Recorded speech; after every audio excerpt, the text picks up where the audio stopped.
With attention so focused on events in Iraq, it's easy to forget there's still a war in Afghanistan. Hardcore Taliban and Al-Qaeda are fighting US and Afghan forces.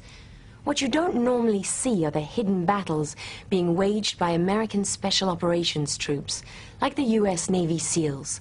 Tonight, you'll see the team of Navy SEALs that's captured or killed more terrorist leaders in Afghanistan than any other unit.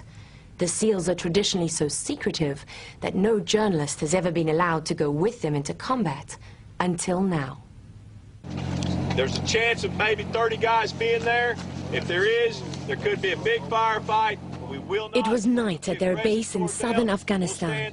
The SEALs were receiving final instructions from their team chief for a mission that would start in just a few hours. But that's it. I'm going home to see my kids.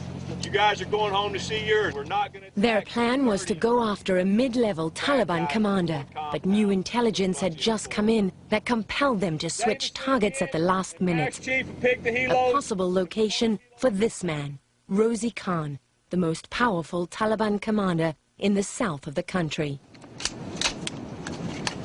The SEALs knew he was the man financing and recruiting Taliban and Al-Qaeda fighters and bringing them over the border from Pakistan.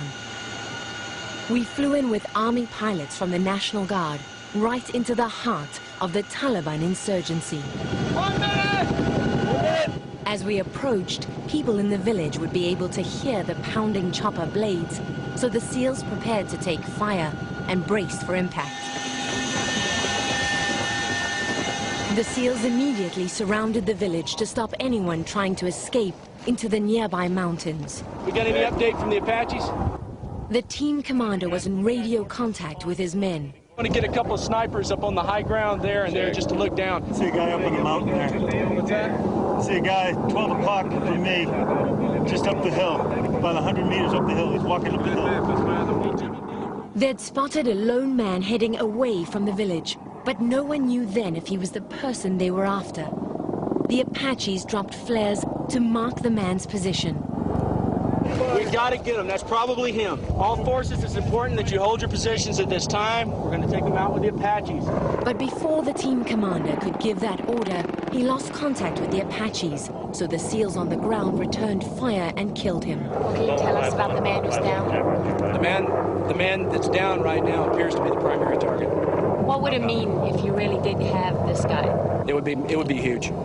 It'd be really huge. We've been looking for this guy for 2 years. Boat 5-1, you can start... The SEALs moved through the village, expecting further resistance. Mitigate risk as much as possible. If we need to shoot that compound, you let us know. We can do it with the Apaches. But use offensive frag grenades, use whatever you need, but don't walk into an ambush, over. Their job is to root out enemy fighters from the innocent people in the village. But any time they're fired upon, the SEALs automatically detain all the men. They're not cuffed. They're not cuffed. Call some guys up and get them in here. They ain't been cuffed, they ain't been searched. Some of them are cuffed, some are not. I want them all cuffed. They shot at us. Whenever they shoot at us, we cuff them. An assault team secured each house, but they didn't find any other fighters. By now, the SEALs had brought the dead body down from the hill. Looks like our man. He had 6 frag grenades on him. He had 6 AK-47 mags on him. He had, I think, a 9mm pistol. He had $10,000 US.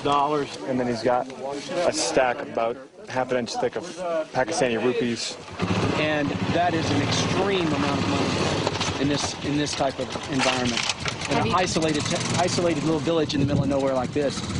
Have you been able to identify him? Yes, we've identified him. We found letters on his person that were addressed to the exact individual that we were targeting. We feel 99% that this has to be him. Rosie Khan had become a legendary outlaw in southern Afghanistan, where American forces had been hunting him for more than 2 years, but he'd always managed to escape. The SEALs said the death of Rosie Khan would cripple enemy operations in this part of the country. When you come to take down a target like this, do you ever wonder if you're going to find someone else like Osama bin Laden? Oh, that'd be sweet. Yeah, you always think about that. You think you're going to get lucky. You come in, you bust in, there's UBL hanging out, and You catch him. All the locals asked to identify Rosie Khan denied knowing him, which seemed unlikely in such a tiny village. Each detainee was fingerprinted and their DNA added to a portable database that's used all over the world. It contains profiles of potential terrorists, like this man who gave the SEALs false information. When they ran his fingerprints, he turned up on the database as someone else. So while the other men were cut free and released, the SEALs took him back to base for further questioning. There would be little time for the SEALs to relax. Back at their tented compound, they had to prepare for the next mission. That meant cleaning their weapons, a constant battle against the dust that gets into everything, and testing their rifles at the range to make sure the sights are properly aligned. Just 2 days after killing Rosie Khan, the SEALs were on the attack again.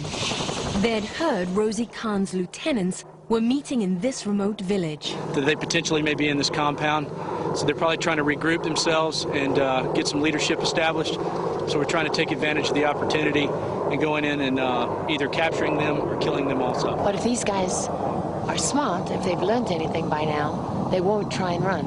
Right, that's why we always have to be cautious, because they could be inside potentially setting booby traps or doing other things. That's the reason I got the snipers up there. They've got their optics out, looking inside the compound, trying to get as much information as they can. The SEALs cautiously approached, but once they got inside the village, they found mostly women, children, and old men.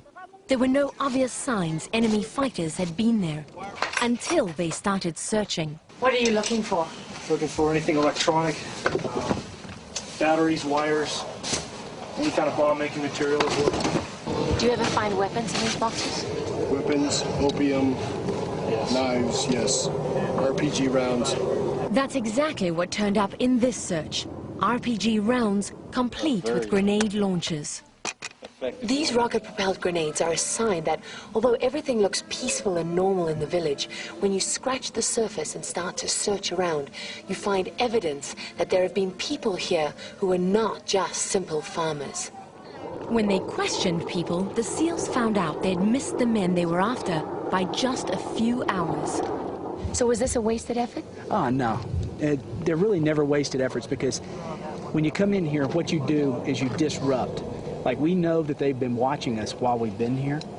So they're ever-presently, they're sitting around trying to watch what's going on. They're watching us now? Oh, yeah, most likely. The SEALs frequently bring along a civil affairs soldier whose job is to help win over the locals by handing out basic items and finding out what aid is needed in these poor villages. Okay, well then what we want to talk about now is stuff that we can help his village, and he can tell us what kind of things they do around here. The message is, help us and we'll help you. Which town has the most bad guys in it? The SEALs' role in targeting terrorists is a specialized part of the broader military effort here to help stabilize Afghanistan. How many missions is this for you now? 58 in 5 months. But if you had to think about one thing that was important for people to know. I would want them to know that this place is still dangerous. You know, you don't see it on the news all the time. Iraq's a very dangerous place, but there's a lot of fighting still being done here in Afghanistan.